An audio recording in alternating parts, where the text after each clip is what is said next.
अस्सलाम वालेकुम। अबरार रशीद आपकी खिदमत में एक और नई और ताज़ा वीडियो के साथ हाजिर है। और हमेशा की तरह मेरी आपसे वही रिक्वेस्ट होती है कि अगर अभी तक आपने मेरे चैनल को सब्सक्राइब नहीं किया तो इसे सब्सक्राइब कर लें। यानी अगर आप पहली मर्तबा मेरी वीडियो देख रहे हैं तो इसे सब्सक्राइब कर लें और जो बेल आइकन या घंटी का बटन है उसको भी प्रेस कर दें। खबर ये है कि बिल आखिर हुकूमत पाकिस्तान जिन जज्बात का एहसासात का इजहार नहीं कर सकी वो जमीयत उलमा इस्लाम के सरबरा और आजकल PDM यानी पाकिस्तान डेमोक्रेटिक मूवमेंट के सरबरा मौलाना फजलुर रहमान ने कर दिया। यानी वो काम जो हुकूमत नहीं कर सकी वो मौलाना फजलुर रहमान ने कर दिया। बल्कि मैं तो ये कहूँगा कि हुकूमत पाकिस्तान का काम आसान कर दिया।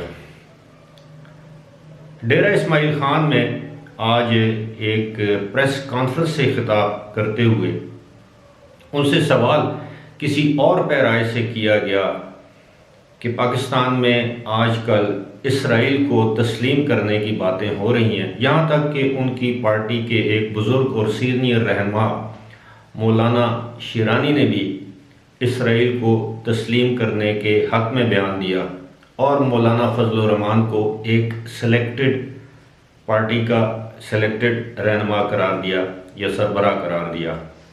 सवाल इस हवाले से था, लेकिन मौलाना फजलुर रहमान ने इसका जवाब देते हुए एक ऐसी बात कह दी जो कि शायद मैं समझता हूँ कि उनके शायान शान नहीं थी, मुनासिब नहीं थी। अगर हम उसके लुग़वी माने लें तो गैर मुनासिब बात भी नहीं थी, नामुनासिब भी नहीं थी। लेकिन अगर आप उसके आम मानी लें, जिस तरह हम इस लफ्ज़ का इस्तेमाल करते हैं, लफ्ज़ दलाली।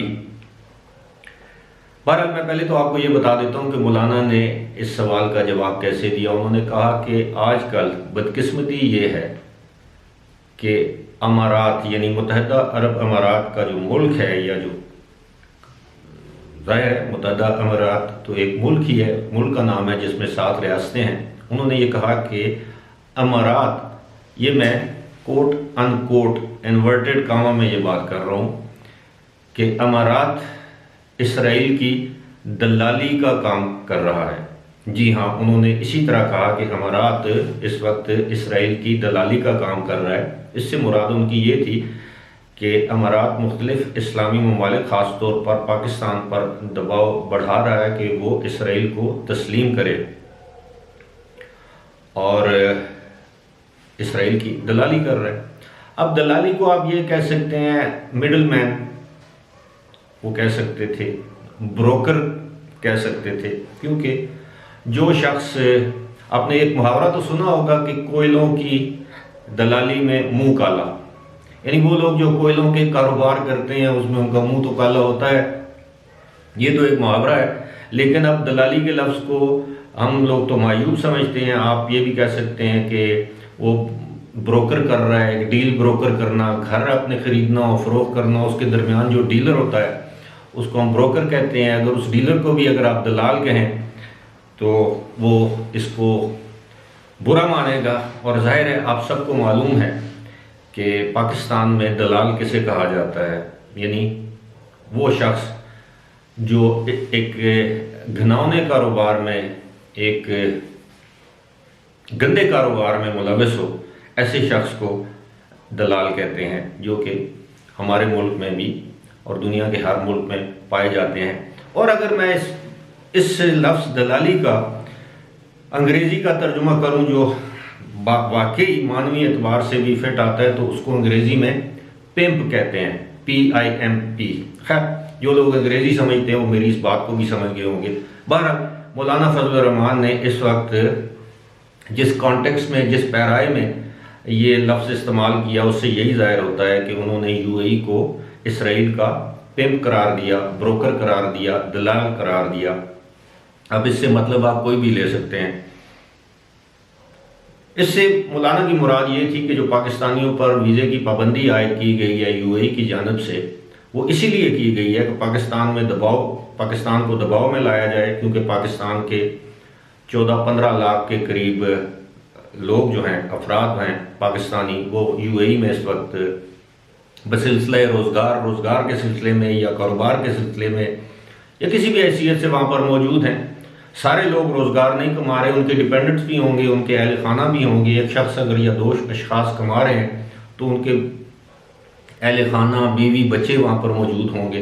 तो तकरीबन 15 लाख अफराद जो हैं वो उनकी वजह से पाकिस्तान को ब्लैकमेल करने की कोशिश की जा रही है। लेकिन इस हवाले से तो अब कोई बात ढकी छुपी रह ही नहीं गई। लेकिन अफसोस का मुकाम ये है कि हुकूमत इस हवाले से मुकम्मल तौर पर खामोश है। हाल ही में हमारे वज़ीर ख़ारजा शाह महमूद कुरैशी वहाँ का दौरा करके आए, यूएई के वज़ीर आज़म से उनकी मुलाकात हुई, यूएई के वज़रा से उनकी मुलाकात हुई, वज़ीर ख़ारजा से मुलाकात हुई, यूएई के इंटेलिजेंस चीफ से उनकी मुलाकात हुई। लेकिन दौरे से कुछ हासिल ना हो सका, कम से कम अब तक तो कुछ भी हासिल नहीं हुआ। इस हवाले से शाह महमूद कुरैशी ने इतना ज़रूर कहा पाकिस्तान में आकर कि उन्होंने अपने यूएई या मुत्तहिदा अरब अमीरात में अपने बरादर दोस्त जो हैं या बरादर जो हमारे हुक्मरान हैं उनको ये बात अच्छे तरीके से समझा दी है कि पाकिस्तान के लिए इसराइल को तस्लीम करना बिल्कुल नामुमकिन है। ये नामुमकिन उस वक्त तक है जब तक इसराइल फ़लस्तीन को आज़ाद रियासत के तौर पर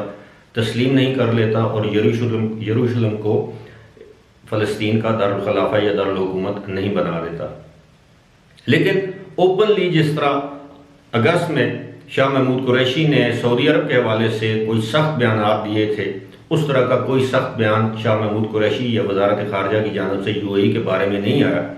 अलबत्ता मौलाना फजल रहमान ने पाकिस्तानियों की आवाज़ बन के, गैरतमंद पाकिस्तानियों की आवाज़ बन के, उन पाकिस्तानियों की आवाज़ बन के नहीं जो कि किसी न किसी हवाले से यूएई और खलीजी ममालिक के थले लगे रहना चाहते हैं।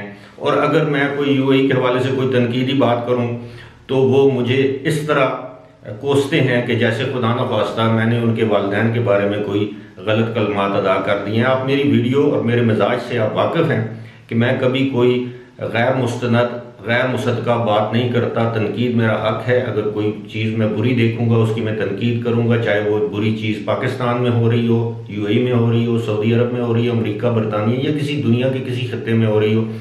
मैं किसी बुरी चीज़ को अच्छा नहीं कह सकता, ना मेरा ज़मीर इस बात की इजाज़त मुझे देता है। तो ये मैं बात कर रहा था, इस वक्त उन्होंने पाकिस्तान के 22 करोड़ आवाम की आवाज़ बनकर मौलाना फजल रहमान ने ये कलमात अदा किए। अगरचे इन कलमात या जो लफ्ज़ उन्होंने इस्तेमाल किया मैं उससे इत्तेफाक नहीं करता, वो कोई अच्छा लफ्ज़ भी इस्तेमाल कर सकते थे, लेकिन शायद उनके जहन में नहीं आया होगा या शायद उनका ये मकसद ये मतलब ना हो कि इस लफ्ज़ को ऐसे मानी पहनाए जा सकते हैं। और लफ्ज़ आपको मालूम है कि ये एक मायूब लफ्ज़ है, दलाल या दलाली। लेकिन अब क्या किया जा सकता है? एक वक्त था कि मौलाना फजल रहमान के सऊदी अरब और अरब रियासतों, ख़ास तौर पर इराक़ और लिबिया में उनके बड़े अच्छे ताल्लुकात समझे जाते थे। जिस मकतबा फ़िक्र से उनका ताल्लुक है वो भी सऊदी अरब और यूएई के जो लोग हैं उनसे काफ़ी करीब है। लेकिन इस हवाले से अब मैं देख रहा हूँ कि पाकिस्तान के जो दीगर उलमाए कराम हैं वो मुकम्मल तौर पर खामोश हैं, बल्कि कुछ उलमाए कराम तो इशारों कनायों में इस तरह की बातें कर रहे हैं जिस तरह मैंने मौलाना शिरानी का कहा। मौलाना शिरानी आपको मालूम होना चाहिए कि इस्लामी नज़रियाती कौंसिल के चेयरमैन भी रह चुके हैं, जो एक आइनी अदारा है। अगर इस्लामी नज़रियाती कौंसिल का साबिक चेयरमैन इसराइल को तस्लीम करने की बात कर सकता है तो आप सोच सकते हैं कि आम लोग जो हैं, वो आम उलमा जो हैं, जो छोटे दर्जे के उलमा हैं, उनमें क्या एहसासात होंगे इसराइल के हवाले से।